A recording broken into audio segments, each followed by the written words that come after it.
Assalamualaikum warahmatullahi wabarakatuh.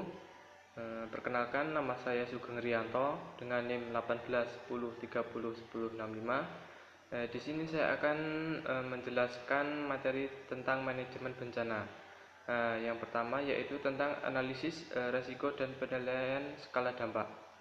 Yang kedua yaitu evakuasi pada korban massal, dan yang ketiga yaitu peran fisioterapi pada kelompok rentan. Yang pertama saya akan mencoba menjelaskan materi tentang analisis resiko dan penilaian skala dampak. Secara definisi, yaitu suatu kondisi alam atau karena ulah manusia yang berpotensi menimbulkan kerusakan atau kerugian dan kehilangan jiwa manusia. Selanjutnya, kerentanan adalah sekumpulan kondisi atau suatu akibat keadaan, baik itu faktor fisik, sosial, ekonomi, dan lingkungan yang mempengaruhi upaya-upaya pencegahan dan penanggulangan bencana. Sedangkan kemampuan adalah kebijakan kesiapsiagaan dan peran masyarakat.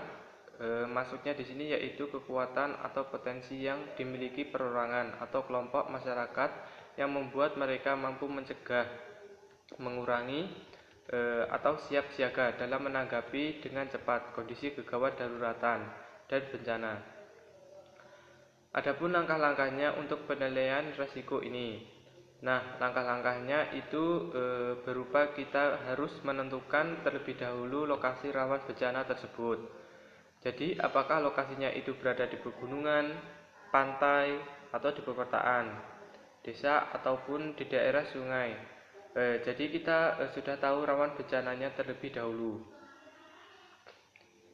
Kemudian kita harus melakukan identifikasi resiko bencana dengan cara kita bisa melihat bahaya atau ancaman yang akan terjadi.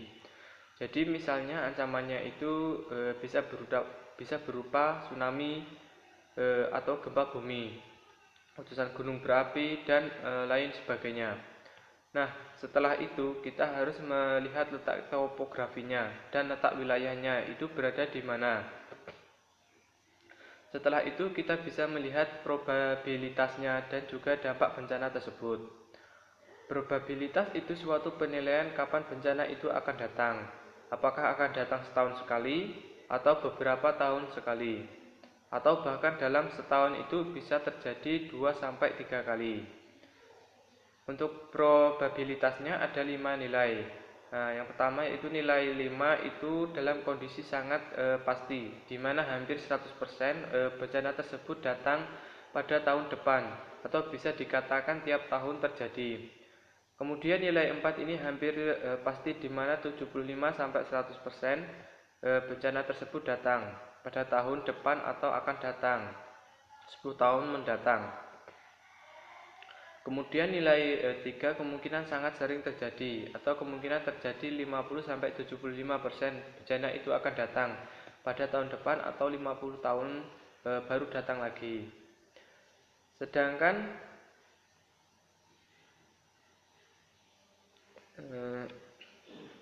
untuk nilai kedua, kemungkinan kecil sekitar 20-50% bencana itu akan datang atau tahun depan atau 100 tahun kemudian akan datang lagi. Dan untuk nilai 1 ini 1-20% tahun depan akan datang atau lebih dari 100 tahun akan datang.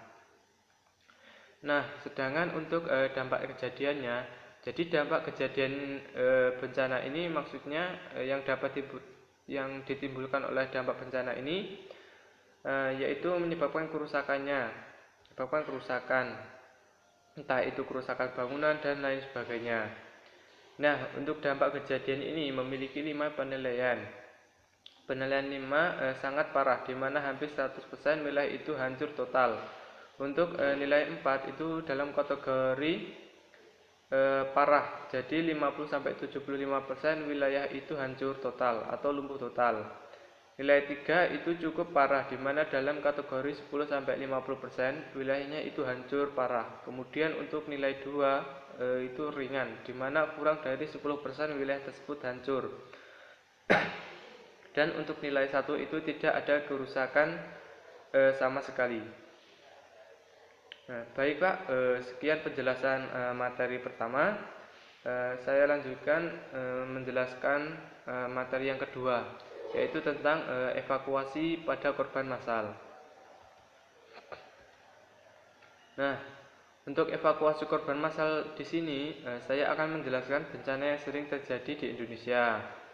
Jenis bencana itu ada dua, yaitu bencana yang diakibatkan oleh manusia dan alam. Nah, contoh bencana yang disebabkan oleh alam yaitu berupa tsunami, gempa bumi, gunung meletus, dan lain sebagainya. Untuk bencana yang diakibatkan oleh manusia yaitu bisa terjadi kecelakaan, kerusuhan atau bentrok, terus penggundulan hutan dan lain sebagainya. Nah, akibat dari bencana ini menyebabkan dampak bagi kesehatan masyarakat, seperti korban massal itu ada yang sampai meninggal, luka ada yang sakit, kemudian juga ada yang panik, depresi, terus neurosis, kemudian ada diskoordinasi, lumpuhnya pelayanan kesehatan, masalah pangan dan gizi, masalah air bersih dan sanitasi lingkungan, dan meningkatnya penyakit menular dan timbulnya post trauma stres. Nah, sumber masalahnya yaitu di mana terdapat korban massal yang banyak, tetapi sumber daya manusianya sangat minim. Nah, sehingga bagaimana kita untuk memaksimalkannya? Cara kita untuk memaksimalkannya yaitu dengan cara memberikan penilaian mana yang harus diprioritaskan terlebih dahulu terhadap para korban bencana ini. Di sini kita bisa menggunakan metode triase. Jadi, triase merupakan suatu sistem yang dilakukan untuk melakukan penilaian terhadap korban, di mana korban mana yang membutuhkan pertolongan terlebih dahulu atau sesuai dengan kondisi korban tersebut. Nah, tujuannya yaitu untuk menentukan prioritas dan penanganan evakuasi pada korban. Jadi seleksinya yaitu dengan melihat ABC, yaitu airway, breathing, and circulation. Nah, tanpa melihat sarana yang ada dan juga jumlah penderita itu sendiri. Berdasarkan berat ringannya keadaan pasien atau korban, dan kita harus memastikan bahwa sebanyak mungkin korban yang harus kita selamatkan. Nah, tujuan dari triase ini yaitu untuk mendapatkan hasil yang sebaik mungkin pada kondisi jumlah pasien atau korban yang banyak dengan sumber daya manusia yang sangat minim. Kemudian transport korban ke sarana kesehatan yang memadai. Selain itu juga untuk menentukan prioritas akan menekan morbiditas, kemudian mortalitas dan juga kecacatan. Untuk dasar-dasar triase yaitu jumlah yang cedera, kemungkinan derajat cedera, kemungkinan bertahan hidup, sarana dan sumber daya. Yang dilakukan pada triase yaitu untuk penilaian tanda vital sign atau kondisi korban. Selain itu juga untuk penilaian harapan hidup, kemudian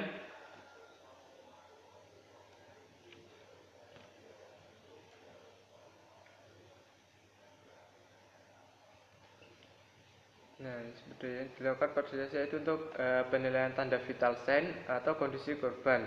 Dan itu juga untuk penilaian harapan hidup, kemudian penilaian tindakan yang diperlukan. Penilaian keperluan medis, prioritas penanganan definitif, dan juga penderita luka ringan. Nah, metode yang bisa kita gunakan dalam triase yaitu metode STAR, yaitu Simple Triage and Rapid Treatment. Nah, kebijakannya yaitu pada kebutuhan medis meliputi derajat cedera, harapan hidup, dan sumber daya. Kemudian itu kita harus melakukan triase terlebih dahulu sebelum melakukan tindakan.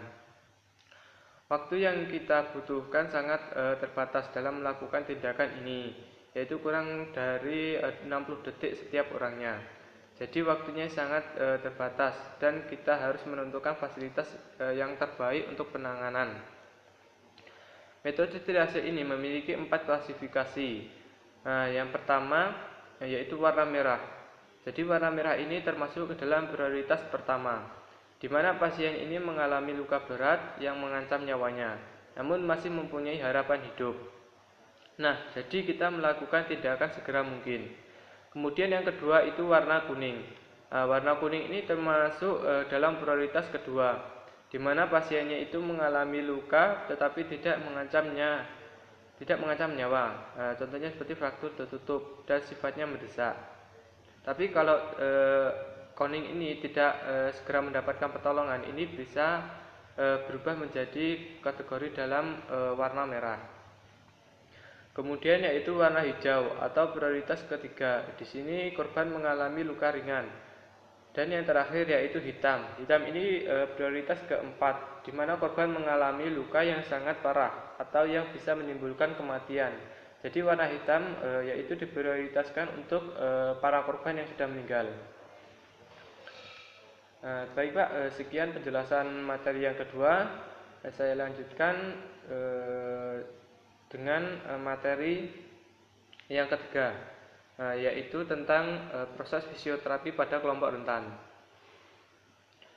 Jadi menurut Undang-Undang Nomor 24 Tahun 2007, Pasal 55 Ayat 2, kelompok rentan dalam situasi bencana adalah individu atau kelompok yang berdampak lebih berat, diakibatkan karena adanya kekurangan dan kelemahan fisik yang dimilikinya.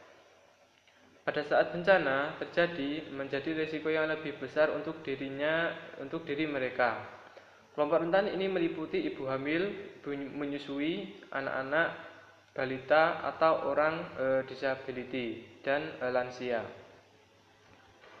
Nah, kenapa ibu hamil di sini dikatakan dalam kelompok rentan?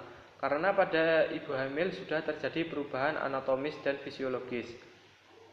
Hal inilah yang dapat menghambat upaya menyelamatkan diri sendiri.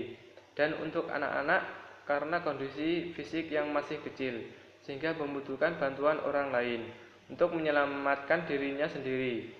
Sedangkan untuk orang disability dan lansia, karena mereka memiliki keterbatasan fisik, untuk lansia sendiri itu sudah mengalami penurunan fungsional, sehingga tidak memungkinkan untuk menyelamatkan dirinya sendiri. Sedangkan untuk disability, karena mereka memiliki keterbatasan fisik ataupun mental, sehingga tidak memungkinkan mereka itu menyelamatkan diri mereka sendiri. Jadi sangat membutuhkan bantuan orang lain. Peran fisioterapi dalam kelompok rentan ini jadi pada umumnya terbagi menjadi 3 fase. Yang pertama yaitu pra-bencana, saat bencana, dan pasca bencana. Jadi kita saat pra-bencana itu bisa memberikan sosialisasi dan edukasi kepada masyarakat mengenai tentang bencana. Kita bisa juga bekerja sama dengan tim-tim yang terkait dalam penanggulangan bencana ini, baik itu TNI, Polri, atau badan-badan yang terkait yang berperan dalam penanganan bencana ini. Jadi kita bisa bekerja sama untuk bersosialisasi kepada masyarakat, dan juga pada saat memberikan sosialisasi juga kita bisa memberikan berbagai fasilitas, baik itu untuk anak-anak, ibu hamil, ibu menyusui, lansia, ataupun disability. Pada saat bencana kita bekerja sama dengan tim-tim lain untuk melakukan evakuasi pada korban.